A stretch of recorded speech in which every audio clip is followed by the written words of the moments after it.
नमस्कार, बहुत स्वागत है आप सभी का। आपके साथ मैं पल्लवी रविंद्र सिंह। सुबह 7 बजे से ही वोटिंग लगातार जारी है। 7 सीटों पर कड़ा मुकाबला यहां पर देखने को मिल रहा है। सुबह 7 बजे से ही देखा गया कि मतदान स्थलों पर लंबी लंबी लाइनें देखी गई हैं। सलूम्बर, चौरासी, झुंझुनू, रामगढ़ सीट पर मतदान हो रहा है और इसी के साथ खींवसर, दौसा और देवली उनियारा में भी लोग अपने घरों से निकलकर अपने मताधिकार का इस्तेमाल कर रहे हैं। तो 5 सीटों पर त्रिकोणीय मुकाबला है और यही वजह है कि 5 सीटें बेहद ही महत्वपूर्ण। दौसा, रामगढ़ में भाजपा कांग्रेस में सीधी टक्कर है। दौसा सबसे ज्यादा महत्वपूर्ण क्योंकि दौसा वो स्थान जहां पर पहली बार कोई प्रधानमंत्री विधानसभा चुनाव के दौरान देखा गया था कि रैली करने के लिए पहुंचा हुआ था। तो वहीं दूसरी तरफ दौसा इसलिए भी महत्वपूर्ण क्योंकि यहां पर किरोड़ीलाल मीणा की साख तो है ही और इसी के साथ सचिन पायलट की साख भी दांव पर है।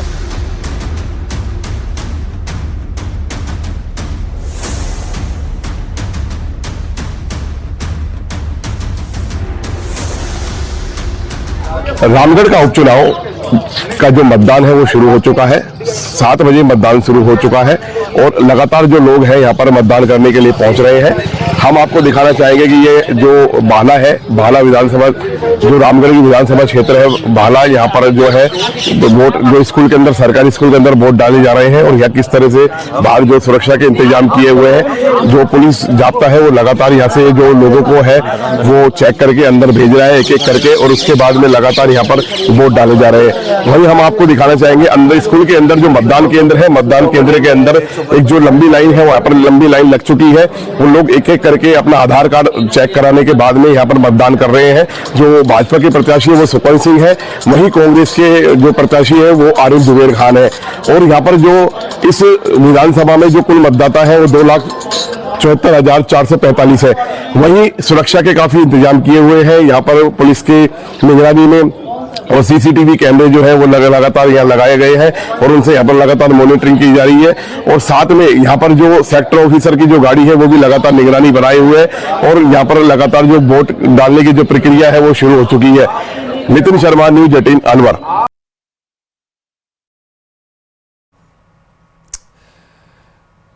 तो हमारे संवाददाता बता रहे थे कि किस तरीके से त्रिकोणीय मुकाबला देखने को मिल रहा है और सुबह से ही लंबी लंबी कतारें जो हैं वो देखी गई हैं पोलिंग बूथों के बाहर। बड़ी संख्या में लोग पहुंच रहे हैं अपने मताधिकार का इस्तेमाल करने के लिए।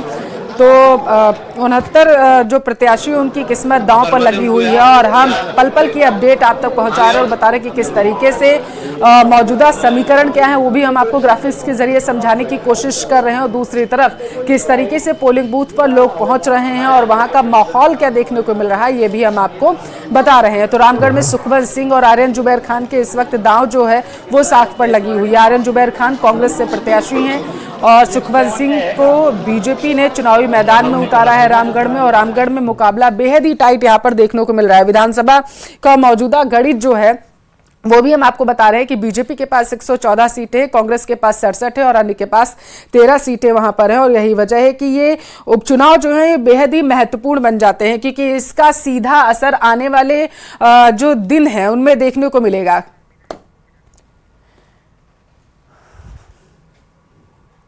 और ये तस्वीरें हम आपको सीधा दौसा से दिखा रहे हैं जहां पर लोग मौजूद हैं अपने मताधिकार का इस्तेमाल करने के लिए पहुंचे हुए हैं और जानकारी ये सामने निकल कर आ पा रही है कि मुरारी लाल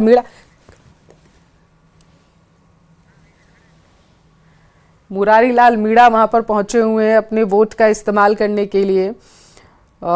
सबकी नजरें इस वक्त इस बात पर इसलिए भी टिकी हुई है और इन तस्वीरों पर भी टिकी हुई है क्योंकि कांग्रेस के नेता है और ज़मीनी पकड़ जो है इनकी बेहद ही मजबूत मानी जाती है। मीणा वर्सेस मीणा का भी वहां पर समीकरण जो है देखने को मिलता है। दौसा में इस वक्त जो है वो कांग्रेस से सचिन पायलट की साख दांव पर इसलिए भी लगी हुई है क्योंकि दौसा सचिन पायलट का गढ़ माना जाता है और यही वजह है कि माना जा रहा है कि बीजेपी और कांग्रेस की यहाँ पर सीधी टक्कर जो है वो देखने को मिल रही है। तो ये दौसा से सीधी तस्वीरें आपके टेलीविजन स्क्रीन पर है। आपकी जानकारी के लिए आपको बताते चलिए कि जगमोहन मीणा बीजेपी से यहाँ पर प्रत्याशी हैं और दीनदयाल बैरवा कांग्रेस से प्रत्याशी यहाँ पर बनाए गए हैं और यही वजह है कि कांग्रेस और बीजेपी की सीधी टक्कर जो है वो दौसा में फिलहाल देखने के लिए मिल रही है और ये तस्वीरें बेहद ही खास है।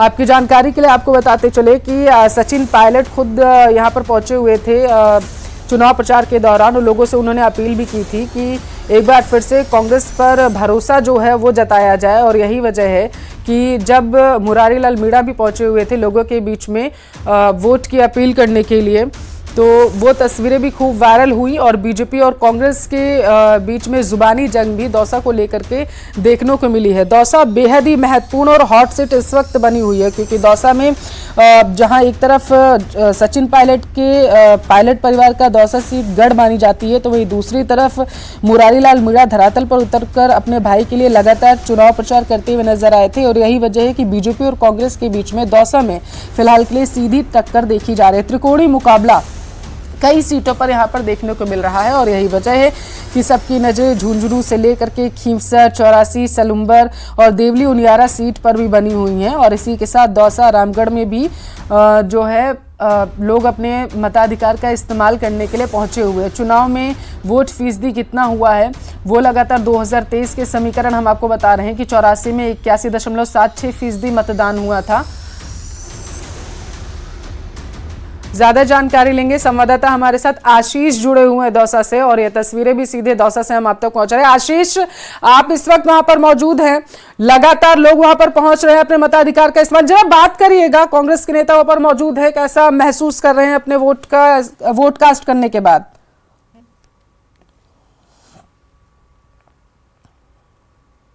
किस प्रकार का माहौल है कांग्रेस का? चलो बहुत अच्छा करिए, जनता मतदान को चलती हो गई और मुझे सब जगह फीडबैक मिल रहा है।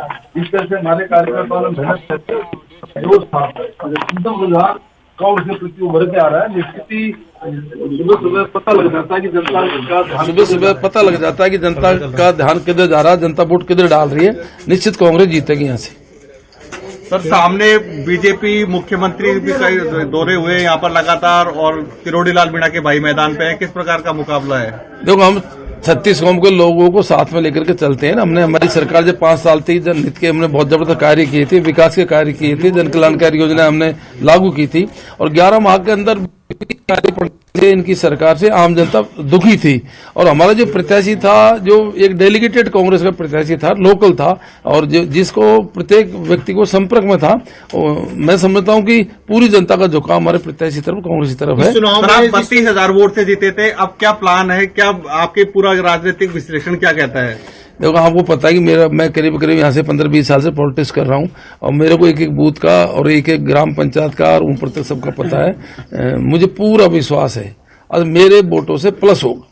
मुरारीलाल जी, लंबा कार्यकाल आपका दौसा का रहा है, अधिकांश काम दौसा विधानसभा के हो चुके, क्या मुद्दे रहे इस बार? ऐसा जो लोकल डेवलपमेंट काम थे करीब हमारे अधिकतर हो गए। सबसे बड़ी दौसा में जो पानी की प्रॉब्लम थी वो भी हमारी सरकार ने स्वीकृत कर दिया था और वो काम तेजी से चल रहा है। 6,200 करोड़ का प्रोजेक्ट है।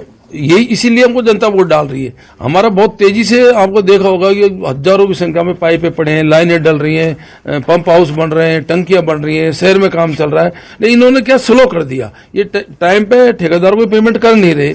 इस और कई ऐसे कारण हैं जिनकी वजह से वो काम स्लो हो गया। दिसंबर 24 तक ईसरदा प्रोजेक्ट पूरा होना था, लेकिन दिसंबर 24 आ गया, 1 महीना बकाया। मेरे को नहीं लगता अगर अभी दिसंबर 24 तक ये काम पूरा हो। इसी वजह से तो जनता इनसे परेशान है कि इन्होंने हमारे कामों को या तो स्लो किया है और बंद किया है, इसलिए जनता कांग्रेस के पक्ष में मतदान करेगी। इस चुनाव में सबसे महत्वपूर्ण बात जनरल मतदाता है और ओबीसी मतदाता है, वो किस तरह? देखो, हम जातिगत राजनीति बिल्कुल नहीं करते हैं। ये बीजेपी का काम है जातिगत राजनीति करना और धर्म की राजनीति करना। 36 कौम को और सभी धर्मों को साथ में लेके चलने वाले हम लोग हैं और मैं समझता हूं कि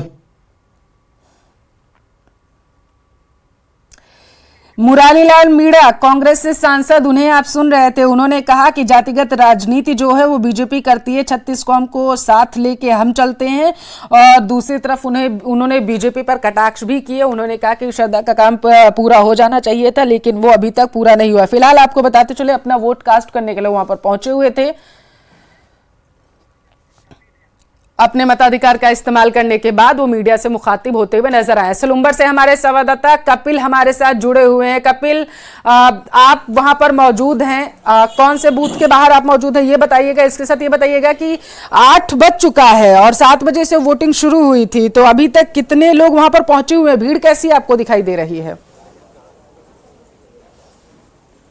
बिल्कुल, मैं पलोदड़ा जो कि सलूम्बर विधानसभा का एक गांव है, यहाँ जो स्कूल है उसमें जो पोलिंग बूथ बनाया गया वहाँ मौजूद हूँ और आप भीड़ देखिए सुबह से। ये जो तस्वीरें हैं निश्चित तौर पर ये बताती है कि कैसे जो वोटर्स हैं वो अपने जनप्रतिनिधि को चुनने के लिए उत्साहित हैं। लंबी कतारें सुबह से यहाँ लगी हुई है। मुख्य रूप से आप देखिए कि सिर्फ पुरुष नहीं बल्कि जो महिलाएं हैं उनकी संख्या भी महिला मतदाताओं की संख्या भी काफ़ी ज़्यादा है और वे भी कतारबद्ध होकर अपनी बारी का इंतज़ार कर रहे हैं। दूसरा, हर व्यक्ति ये समझता है कि वोट कास्ट करना उनका एक कर्तव्य है, उनकी एक जिम्मेदारी है और वोट के माध्यम से ही ये जो जनप्रतिनिधि, बेहतर जनप्रतिनिधि का चयन करना है वो कैसे किया जाता है। आप बताइए कि किस तरह से मुद्दे हैं आपके इलाके में, युवा क्या चाहता है, युवा क्या चाहता है, युवा किसी भी जनप्रतिनिधि से, या विकास के नाम पे वोट डालते हैं, किस नाम पे आप वोट डालते हैं। देखिए कई जो लोग हैं साइलेंट वोटर है कपिल, है साइलेंट वोटर जो होता है वो निर्णायक भूमिका में रहता है। जी आप बातचीत करिएगा, और भी बहुत सारे लोग आपके पीछे में देख पा रहे हैं पहुंचे हुए हैं। देखिए आप बताइए किस तरह के मुद्दे हैं आपके इलाके में, क्या चाहते हैं युवा, क्या चाहता है, फर्स्ट टाइम वोटर है आप, क्या चाहते, क्या आप किसी भी जनप्रतिनिधि से क्या चाहते हैं, क्या होना चाहिए युवाओं के लिए,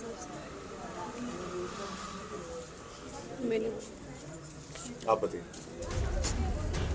देखिए बिल्कुल निश्चित तौर पर जो साइलेंट वोटर्स हैं वो निर्णायक भूमिका में रहते हैं और कई जो वोटर्स हैं वो कैमरे के सामने बोलने से भले ही झिझकते हो, लेकिन मैं आपको यहाँ से तस्वीर आपको दिखाऊंगा। आप देखिए कि कतारें लगातार बढ़ रही है, लोगों की, मतदाताओं की जो संख्या है वो लगातार बढ़ रही है और अपनी बारी का यहाँ पर इंतजार किया जा रहा है। देखिए ये विधानसभा बेहद रोचक और बेहद महत्वपूर्ण इसलिए भी हो जाती है क्योंकि भारतीय जनता पार्टी ने इस पूरे चुनाव प्रचार के दौरान अपना पूरा दमखम लगाया है। बड़े नेताओं ने यहाँ पर लगातार दौरे किए और ये कोशिश की है कि साख बचाने में किसी भी तरह के प्रयास जो है उसमें कमी ना रहे। खुद मुख्यमंत्री यहाँ पर आए, प्रदेश अध्यक्ष लगातार दौरे करते रहे और ये कोशिश करते रहे कि जो vote bank Bharatiya Janata party से जो कि पिछले चुनाव में देखने को मिल रहा था, धीरे धीरे छिटकता जा रहा था, उसे सरकार की, डबल इंजन की सरकार की दुहाई देते हुए उसे फिर से रोका जाए। सबसे महत्वपूर्ण बात कि उन्हें ये बताने की कोशिश, लेकिन क्या युवा डबल इंजन की सरकार पर भरोसा कर पाएगा? क्योंकि महाराणा प्रताप से जुड़े चावड़ स्थली को राष्ट्रीय स्मारक घोषित करने की मांग जहां की जा रही थी, तो वहीं दूसरी तरफ कपिल सलूम्बर का विस्तार करके आसपुर, सामला, धरियावत को जोड़ने का मुद्दा भी काफी अहम रहा। धरातल पर इन मुद्दों को काफी उठाया भी गया था युवाओं के जरिए और जैसा कि हम देख पा रहे हैं कि आपने बातचीत की, लोग साइलेंट मोड में नजर आ रहे हैं, इस्तेमाल करने के लिए अपने मताधिकार का भले ही पहुंचे हुए हैं लेकिन बोलने से बच रहे हैं। कपिल बिल्कुल देखिए यही जो बड़े मुद्दे हैं, इन्हीं मुद्दों पर ये चुनाव लड़ा जा रहा है। मुख्य रूप से अगर हम युवाओं की बात करेंगे तो जो ट्राइबल पार्टी यहाँ पर लगातार अपने पैर पसार रही है वो युवाओं को अपनी ओर आकर्षित करने के लिए जो है वो प्रयास कर रही है। और सबसे अगर हम महत्वपूर्ण मुद्दों की बात करें, आप देखिए कि युवाओं को कैसे रोजगार उपलब्ध कराया जाए, कैसे आदिवासी अंचल के लोगों को समाज की मुख्य धारा से जोड़ा जाए, क्योंकि आजादी के इतने वर्षों बाद भी जो चुनावी मुद्दे होते हैं उसमें यही महत्वपूर्ण देखा जाता है कि आदिवासी अंचल के जो लोग हैं उन्हें समाज की मुख्य धारा से जोड़ना राजनीतिक पार्टियों का प्रमुख मुद्दा होता है। लेकिन सोचनीय विषय यह है कि आजादी के इतने वर्षों बाद भी क्यों ये मुद्दा अभी भी बना हुआ है कि समाज की मुख्य धारा से आदिवासी अंचल के लोगों को अभी भी जोड़ना बाकी है। तो क्या इससे पहले इस तरह के विकास के जो काम है वो नहीं हुए, जो दावे थे वो पूरे नहीं हुए? ये यहाँ पर लगातार जो है ये मुद्दे जो है पैर पकड़ते जा रहे हैं। यही वजह है कि वोटर से धीरे धीरे साइलेंट होता जा रहा है। नहीं गया बिल्कुल कपिल, और यही मुद्दे हैं जिनको लेकर के जनता पहुंची हुई है पोलिंग बूथों पर अपने वोट का कास्ट करने के लिए, वहां पर अपने वोट का इस्तेमाल करने के लिए। आप हमारे साथ बने रहिए, आगे आपसे जानकारी लेते रहेंगे। फिलहाल आपको बताएं कि झुंझुनू विधानसभा उपचुनाव को लेकर मतदान आज हो रहा है। भाजपा प्रत्याशी राजेंद्र बाबू ने अपने मतदान केंद्र बगड़ रोड स्थित जहांगीर मंगल भवन में पहुंचकर सबसे पहले मतदान किया। सबसे पहले मतदान करने पर उन्होंने एक जागरूक वोटर के तौर पर बूथ पर पौधा भी लगाया। इस मौके पर भामू ने कहा है कि न केवल भाजपा कार्यकर्ता बल्कि पूरे विधानसभा के वोटर्स में खुशनुमा और उत्साह का माहौल है। आज माहौल बड़ा खुशनुमा है। भारतीय जनता पार्टी के कार्यकर्ताओं में बड़ा जोश है। जो वंशवादी परंपरा सालों साल से यह चल रही थी, तो उसको आज एक तरह से राजनीतिक स्वतंत्रता का नया अध्याय लिखने जा रहे हैं और भारतीय जनता पार्टी पक्ष में भारी मतदान करके अपनी साक्षी देकर इस वंशवादी परंपरा को तोड़ने का कार्य शुरू हो गया है। झुंझुनू में भारतीय जनता पार्टी पक्ष में भारी जोश खरोश है और निश्चित रूप से वो सकारात्मक परिणाम की ओर है और विकास के नए आयाम स्थापित करने के लिए लोकतंत्र में सबसे जरूरी है कि मतदान विकास की ओर किया जाए। तो लगातार नेता भी पहुंच रहे हैं पोलिंग बूथों पर अपने वोट का इस्तेमाल करने के लिए। दूसरी तरफ लंबी लंबी भीड़ भी देखी जा रही है पोलिंग बूथों पर। हमने आपको दिखाया कि किस तरीके से सलुंबर से लेकर के दौसा तक जहां कांग्रेस बीजेपी के नेता पहुंच रहे हैं अपना वोट कास्ट करने के लिए, तो वहीं दूसरी तरफ आम जनता को भी प्रेरित कर रहे हैं और उनसे ये कहा जा रहा है कि घरों से निकलिए, वोट करिए जा करके। न्यूज 18 राजस्थान भी आपसे यही अपील कर रहा है क्योंकि ये 7 सीटें जिन पर आज उपचुनाव हो रहा है ये बेहद ही महत्वपूर्ण है क्योंकि ये आगे के समीकरण तय करेंगी और यही वजह है कि सलुंबर में भी खासा उत्साह लोगों में देखा जा रहा है। और हमारे संवाददाता कपिल श्रीमाली लगातार वहां से जुड़े हुए हैं, हम तक जानकारी पहुंचा रहे और बता रहे थे कि किस तरीके से वहां के समीकरण सलुंबर के निकलकर सामने आ रहे हैं। लोग अपने वोट का इस्तेमाल करने के लिए वहां पर पहुंच रहे हैं। कपिल, भीड़ तो बहुत ज्यादा लंबी है, चुपचाप लोग वहां पर पहुंचे हुए हैं, आराम से वोट कर रहे हैं जा करके। कपिल जी बिल्कुल, देखिए ये जो तस्वीरें हैं ये पलोदड़ा गांव जो कि बेहद छोटा गांव है, लेकिन यहाँ के मतदाताओं का उत्साह आप देखिए कि जब से मतदान शुरू हुआ है 1 घंटे से ज्यादा का समय हो चुका है और कतारें यहाँ की जो है वो बता रही है कि मतदाताओं में यहाँ काफी उत्साह बना हुआ है। ये तस्वीरें निश्चित तौर पर अन्य जगहों के लिए भी एक नजीर के रूप में है कि हर जगह के मतदाता को इसी तरह से अपने घर से निकलना चाहिए, भले ही इंतजार करना पड़े, लेकिन एक जो मतदान की जो जिम्मेदारी है उसका निर्वहन समय रहते जो है वो जल्दी से जल्दी करना चाहिए। दूसरा, अगर हम राजनीतिक परिप्रेक्ष्य की बात करेंगे सलुंबर इलाके की, तो आप देखिए कि भारतीय जनता पार्टी ने साख के लिए भले ही चुनाव लड़ रहा हो, लेकिन यहाँ अगर हम कांग्रेस की बात करें तो आप देखिए कांग्रेस जो है वो गुटबाजी में उलझी हुई नजर आई थी। बड़े नेता कांग्रेस के यहाँ पर दौरे करते हुए कम नजर आए। हालांकि आखिरी समय में कांग्रेस के प्रदेश अध्यक्ष गोविंद सिंह डोटासरा जरूर यहाँ आए और उनका आने का कार्यक्रम भी तब तय हुआ जब रघुवीर सिंह मीणा को मनाने में अशोक चांदना सफल हो गए। तो कांग्रेस जो है जब से टिकट वितरण हुआ उसके बाद में लगातार गुटबाजी के दौर में चल रही थी और इसी की वजह से जो यहाँ पर जो कांग्रेस की स्थिति थी वो चुनाव प्रचार जो था वो बहुत जोर शोर से देखने को शुरुआती दौर में नहीं मिला। लेकिन जैसे ही रघुवीर सिंह मीणा माने उसके बाद में ये देखने को मिला कि कांग्रेस एक बार फिर जो है वो लय में नजर आई। गोविंद सिंह डोटासरा ने अपने दौरे तय किए। हालांकि उसके अलावा जो बड़े नेता है उसमें अगर हम बात करें तो पूर्व मुख्यमंत्री अशोक गहलोत की भी बात करें, उनका भी यहां आना तय था, लेकिन इन समय में उनका कार्यक्रम भी यहां पर रद्द हो गया, उनका दौरा नहीं बना। तो इस यहाँ मुकाबला भले ही त्रिकोणीय नजर आ रहा है, बेहद रोचक नजर आ रहा है, लेकिन टिकट वितरण के बाद से यहाँ की जो स्थिति थी वो लगातार बदलती रही, बेहद रोचक बनी रही। क्योंकि जब भारतीय जनता पार्टी का भी टिकट दिया गया, शांता मीणा को प्रत्याशी बनाया गया, तो नरेंद्र मीणा ने बगावत का ऐलान कर दिया, एक अलग से सभा बुलाई, उस सभा के मार्फत अपनी नाराजगी व्यक्त की। लेकिन बीजेपी ने डैमेज कंट्रोल करते हुए विशेष विमान से नरेंद्र मीणा को जयपुर ले गए। वहां मुख्यमंत्री से मुलाकात करने के बाद ही नरेंद्र मीणा ने पार्टी के पक्ष में प्रचार करना शुरू कर दिया। तो बीजेपी ने डैमेज कंट्रोल बहुत जल्दी कर लिया था, लेकिन कांग्रेस डैमेज कंट्रोल करने में कांग्रेस को काफी समय लगा। अशोक चांदना लगातार कमान संभाले रहे कि वे इस इलाके में जो रघुवीर सिंह मीणा जो नाराज थे, आदिवासी अंचल के बड़े नेता के रूप में, कांग्रेस के बड़े नेता के रूप में, पूर्व CWC के सदस्य रहे, सांसद और विधायक रह चुके, तो उनकी नाराजगी कांग्रेस को यहां पर काफी खल रही थी। उनको मनाना एक बड़ी चुनौती थी। अशोक चांदना सफल भी हुए, लेकिन उसमें काफी समय निकल गया और उसके बाद में बड़े नेताओं ने दौरे तय यहां पर शुरू किए। गोविंद सिंह डोटासरा है और कांग्रेस के पक्ष में यहां माहौल बनाने की कोशिश की। तो फिलहाल जो अगर हम स्थिति की बात करेंगे तो फिलहाल स्थिति त्रिकोणीय मुकाबले में यहां पर उलझी हुई है, रोचक बनी हुई है। यह सीट बेहद महत्वपूर्ण सीट मानी जा रही है और तकरीबन 2,97,000 मतदाता जो है त्रिकोणीय मुकाबला यहाँ पर आपस में फील कर रही है बीजेपी कांग्रेस, लेकिन लोग उलझाएंगे और लोग जो आपके पीछे मौजूद मौजूद हैं, वो इन तीनों पार्टियों के जो प्रत्याशी हैं उनको उलझाने की कोशिश करेंगे। त्रिकोणीय मुकाबला वो निर्णायक भूमिका में उन्हें ला करके खड़ा कर देंगे जो आपके पीछे इस वक्त लोग नजर आ रहे हैं। अगर आप बात कर पाए और उनसे ये पूछ पाए कि जिस तरीके से सलूम्बर की विस्तार की बात की जा रही थी, क्या ये मुद्दे आज के जब वो वोट करने पहुंचे हुए हैं तो क्या इस पर हावी रहेंगे? क्योंकि मैं देख पा रही हूं काफी लोग आपके पीछे मौजूद हैं। कपिल,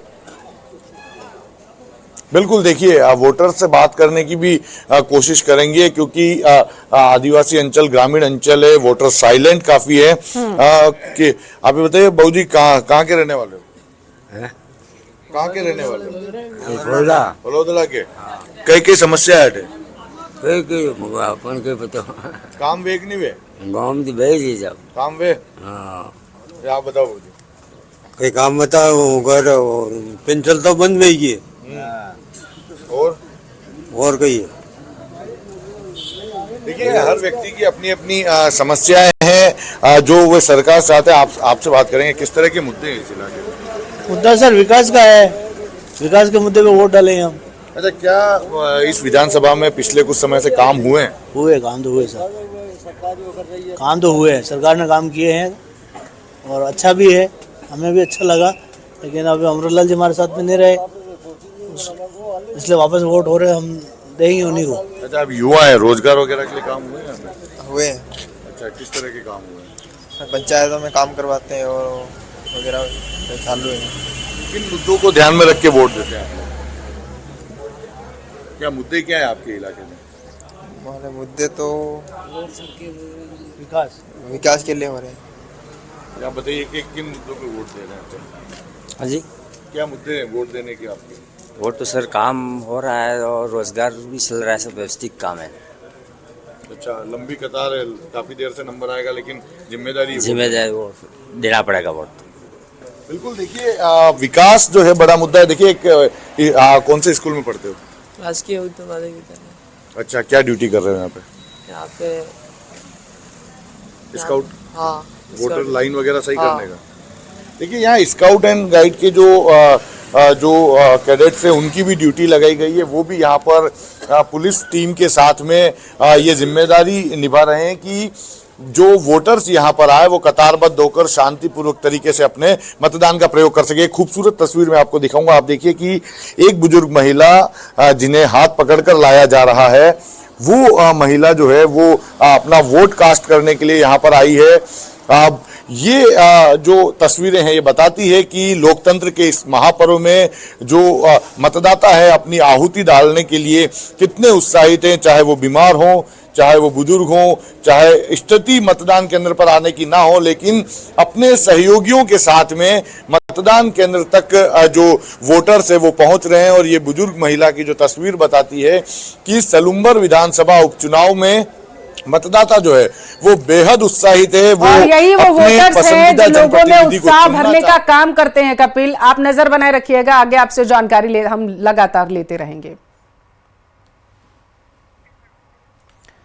तो कपिल हमारे संवाददाता तस्वीरें दिखा रहे थे और बेहद ही खूबसूरत तस्वीरें वहां से निकलकर सामने आई हैं, क्योंकि विधानसभा उपचुनाव में 7 सीटों पर जबरदस्त दंगल है। वैसे तो सभी पार्टियां अपनी अपनी जीत का दावा कर रही हैं, लेकिन 5 सीटों पर त्रिकोणीय मुकाबला है। रिपोर्ट में देखिए आप।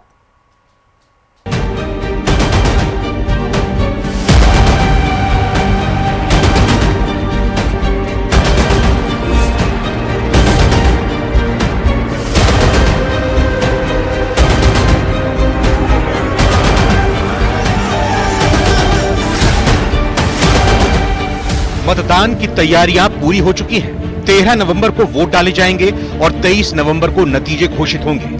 तब तक दावों का शोर है। दरअसल 7 सीटों पर उपचुनाव में बीजेपी और कांग्रेस दोनों की प्रतिष्ठा दांव पर लगी हुई है।